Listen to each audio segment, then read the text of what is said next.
Hey guys, welcome back. So first off, this is not a sponsored review. I bought these auto parts with my own cash money, so hopefully that buys me some shred of credibility. Second of all, I'm not going to be reviewing the actual parts that I bought, but more importantly, I'm going to be reviewing 1A Auto's business practices and a problem I encountered and my customer service experience on how they handled that problem. So before we get into it, I'd really like to ask you guys, where are you getting your auto parts from? If you could go down in the comment section and let me know what your favorite brick and mortar auto parts store is, and what is your favorite online auto parts store when you want to order something online. And to give you an example, in my little town I'm lucky enough to have 4 local brick and mortars that sell auto parts, and that's the Ford dealer, O'Reilly Auto Parts, AutoZone, and Napa. And I really can't choose between those 3 because they're all pretty much even, because some of them carry certain things that others don't. Pricing is somewhat comparable, and the guys working the counter are all pretty good. As far as online retailers, in the past my favorite online retailer has been Amazon and Walmart, but I tell you what, now I'm going to be going to 1aauto.com first before I go to Amazon or Walmart. So a little bit ago I ordered some auto parts for the 2010 Grand Marquis, and it was a rear control arm kit with all 4 rear control arms. And when they arrived on my doorstep in this box, when I looked at the box, I immediately knew there was going to be a problem based on the box damage. There's some dents right here. There's a hole in the box here, and the packing tape had come loose on the bottom. So I decided to open the box and inspect the parts, and sure enough, the 5-day trip from Kansas banged them up pretty good. They were all scratched, dented, dinged, and banged up.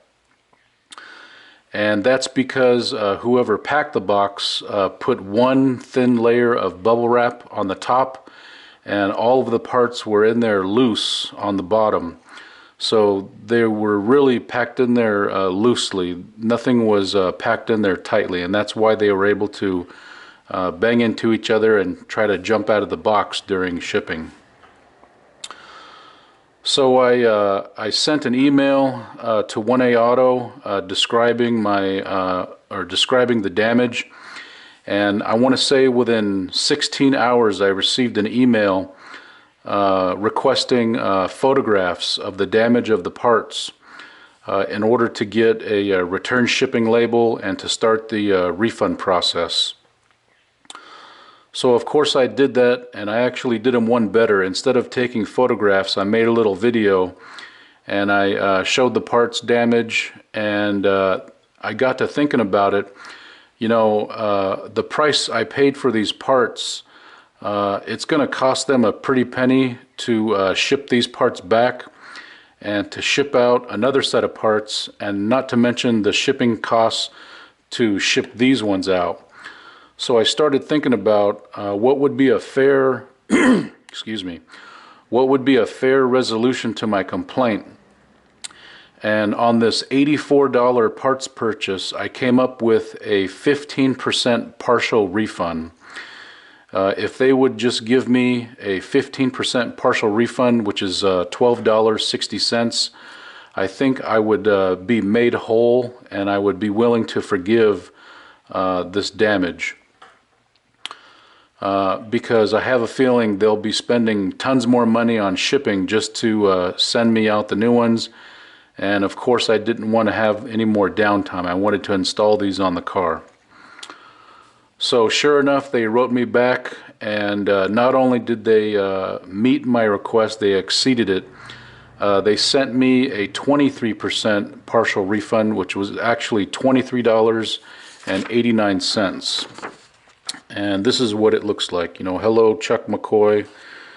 We have issued you a refund in the amount of $23.89.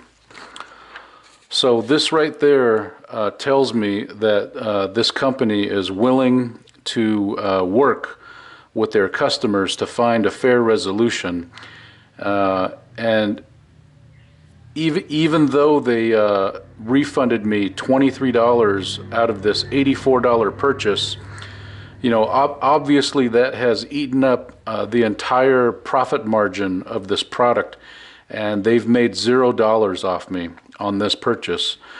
But after this customer service experience, I'm probably, or I am going to be going to 1A Auto first to look for my auto parts before I go to Amazon, Walmart, or anywhere else online.